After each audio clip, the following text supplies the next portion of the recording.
Welcome to EDU Audiobooks. Now for To Kill a Mockingbird, Chapter 4. The remainder of my school days were no more auspicious than the first.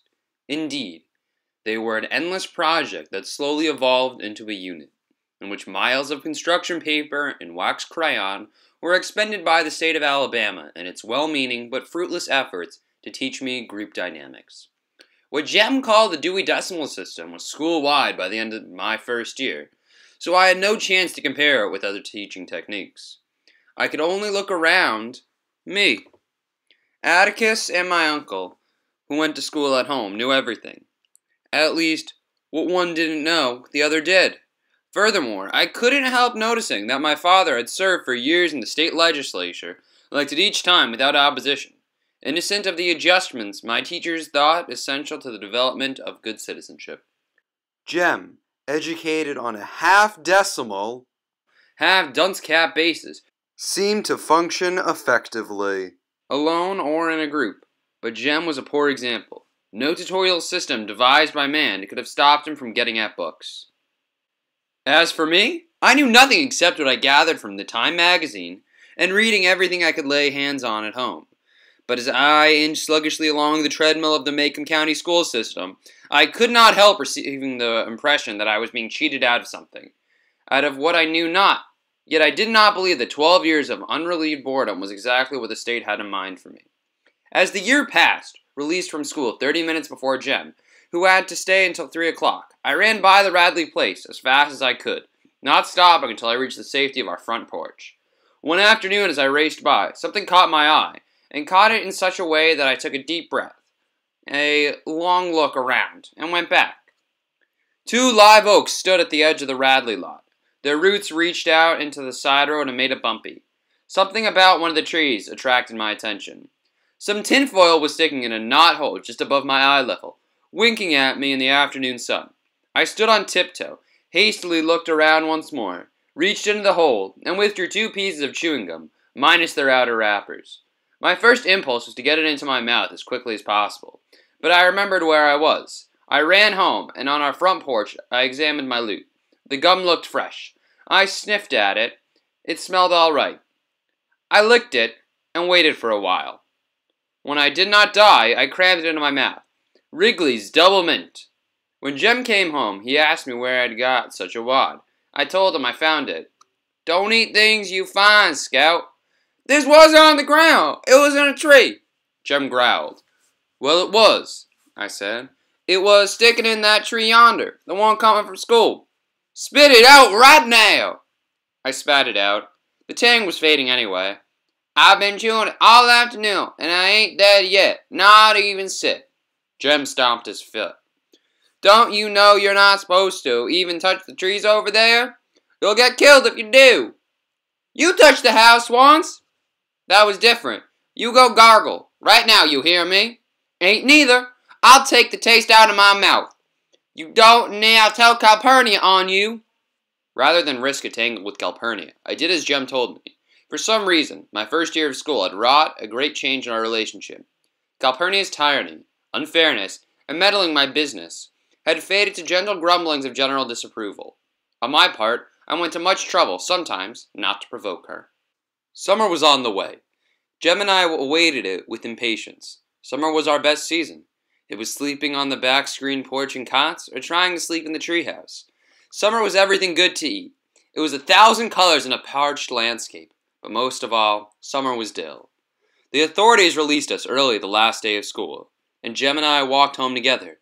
"Reckon old Dill'll be come home tomorrow," I said. "Probably day after," said Jem.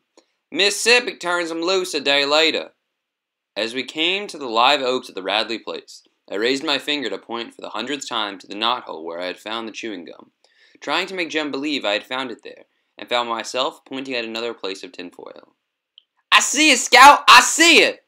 Jem looked around, reached up, and gingerly pocketed a tiny, shiny package. We ran home, and on the front porch we looked at a small box patchworked with bits of tinfoil collected from chewing gum wrappers. It was the kind of box wedding rings came in, purple velvet with a minute catch. Jem flicked open the tiny catch. Inside were two scrubbed and polished pennies, one on top of the other. Jem examined them. "Indian heads," he said.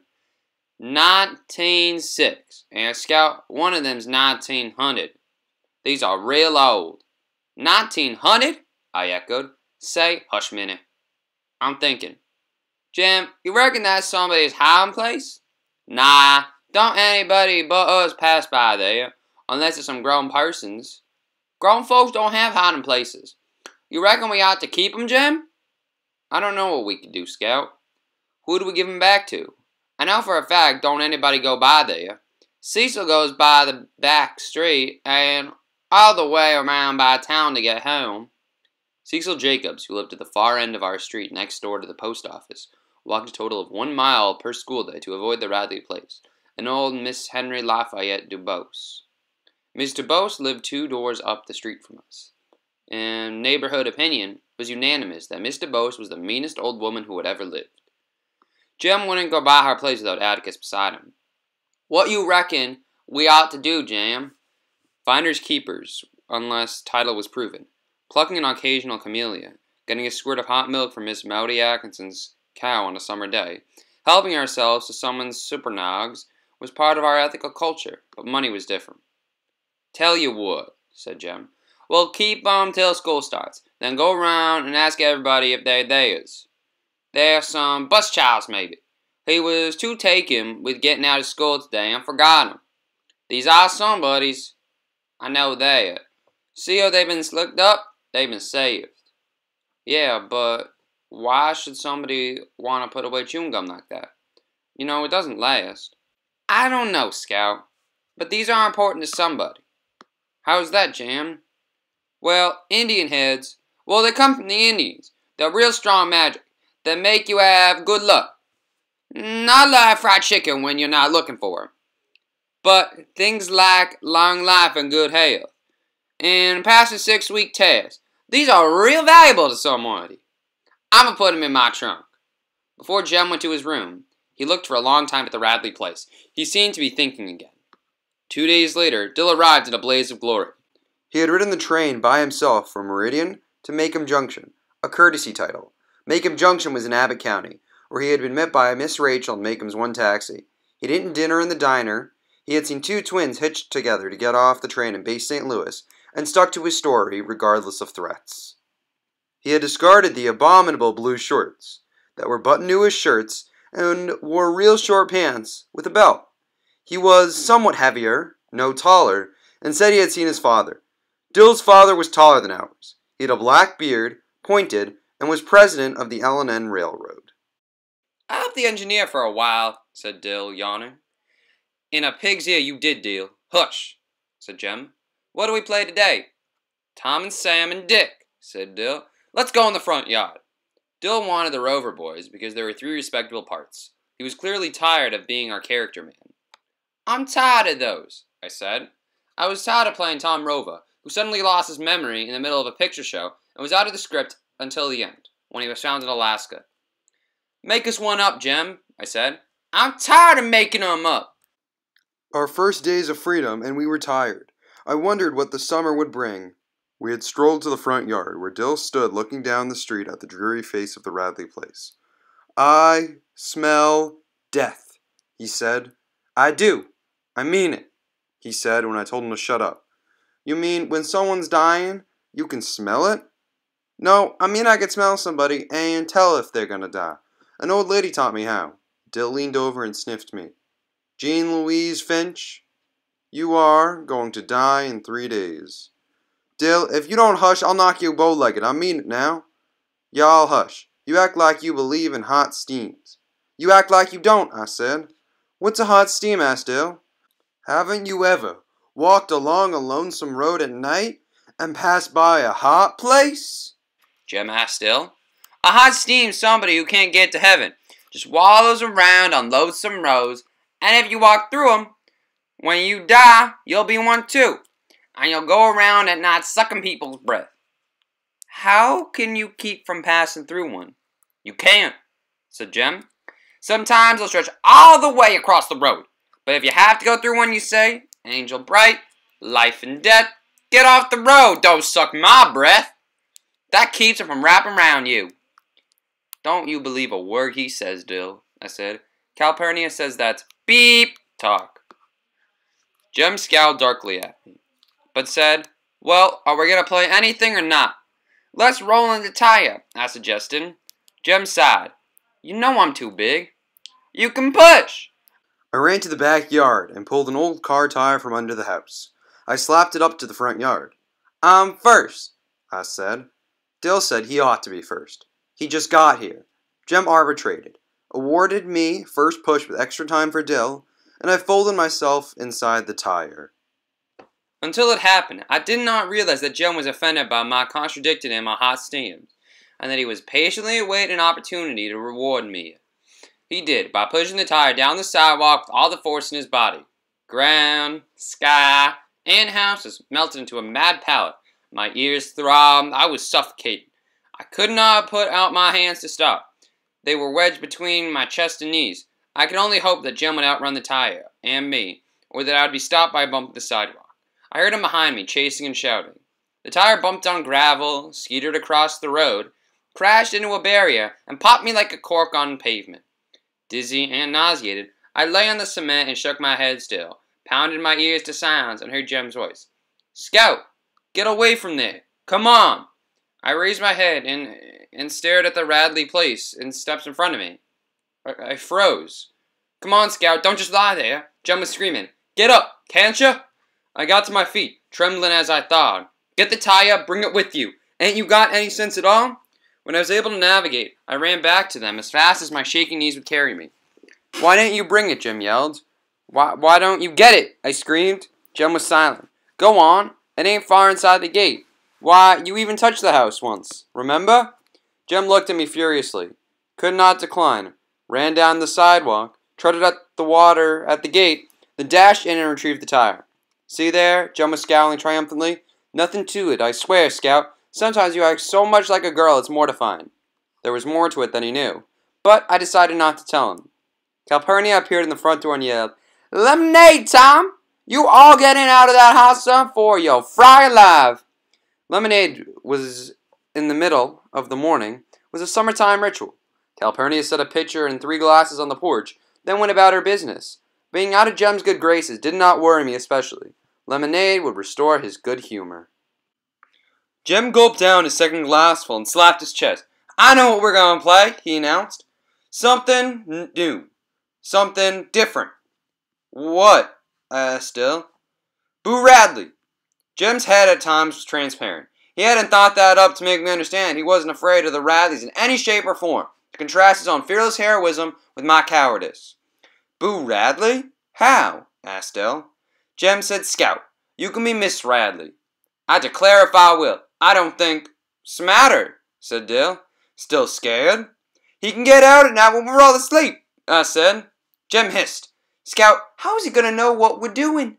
Besides, I don't think he's still there. He died years ago, and they stuffed him up the chimney. Dill said, Jem, you and me can play, and Scout can watch if she's scared. I was fairly sure Boo Radley was inside that house, but I couldn't prove it, and felt it best to keep my mouth shut, or I would be accused of believing in hot steams, phenomena I was immune to in the daytime. Jem parceled out our roles. I was Mrs. Radley, and all I had to do was come out and sweep the porch. Dill was old Mr. Radley. He walked up and down the sidewalk and coughed when Jem spoke to him. Jem, naturally, was Boo. He went under the front steps and shrieked and howled from time to time. As the summer progressed, so did our game. We polished and perfected it, added dialogue and plot until we had manufactured a small play, upon which we rang changes every day. Dill was a villain's villain. He could get into any character part assigned to him, and if he had tall of height was part of the devilry required. He was as good as his worst performance. His worst performance was gothic. I reluctantly played assorted ladies who entered the script. I never thought it as much fun as Tarzan, and I played that summer with more than vague anxiety despite Jem's assurances that Boo Radley was dead and nothing would get me, with him and Calpurnia there in the daytime, and Atticus at home at night. Jem was a born hero. It was a melancholy little drama, woven from bits and scraps of gossip and neighborhood legend. Mrs. Radley had been beautiful until she married Mr. Radley and lost all her memory. She also lost most of her teeth, her hair, her right forefinger, Dill's contribution, Boo bit it off one night when he couldn't find any cats and squirrels to eat. She sat in the living room and cried most of the time, while Boo slowly whittled away all the furniture in the house. 3 of us were the boys who got in trouble. I was the probate judge, for a change. Dill led Jem away and crammed him beneath the steps, poking him with the brush broom. Jem would reappear as needed in the shapes of the sheriff, assorted townfolk, and Miss Stephanie Crawford, who had more to say about the Radleys than anybody in Macomb. When it was time to play Boo's big scene, Jem would sneak into the house, steal the scissors from the sewing machine drawer when Calpurnia's back was turned, then sit up in the swing and cut up newspapers. Dill would walk by, cough at Jem, and Jem would fake a plunge into Dill's thigh. From where I stood, it looked real. When Nathan Radley passed us on his daily trip to town, we would stand still and silent until he was out of sight, then wonder what he would do to us if he suspected. Our activities halted when any of the neighbors appeared, and once I saw Miss Mouty Atkinson staring across the street at us, her hedge clippers poised in midair. One day we were so busily playing Chapter XXV, Book 2 of One Man's Family, we did not see Atticus standing on the sidewalk looking at us, slapping a rolled magazine against his knee. The sun said 12 noon. "What are you all playing?" he asked. "Nothin'," said Jem. Jem's evasion told me our game was a secret, so I kept quiet. "What are you doing with those scissors, then? Why are you tearing up that newspaper?" "If it's today's, I'll tan you." "Nothin'." "Nothin' what?" said Atticus. "Nothing, sir. Give me those scissors," Atticus said. "They're no things to play with. Does this, by any chance, have anything to do with the Radleys?" "No, sir," said Jem, reddening. "I hope it doesn't," he said shortly and went inside the house. Jem. "Shut up! He's gone in the living room. He can't hear us in there." Safely in the yard, Dill asked Jem if we could play anymore. "I don't know. Atticus didn't say we couldn't." "Jem," I said, I think Atticus knows it anyway." "No, we don't. If he did, he'd say he did." I was not so sure, but Jem told me that I was being a girl, and that girls always imagine things. That's why other people hated them so, and if I started behaving like one, I could just go off and find someone to play with. "All right, you just keep it up then," I said. "You'll find out." Atticus' arrival was the second reason I wanted to quit the game. The first reason happened the day I rolled into the Radley front yard. Through all the head shaking, quelling of nausea, and Jem yelling, I had heard another sound, so low I could not have heard it from the sidewalk. Someone inside the house was laughing.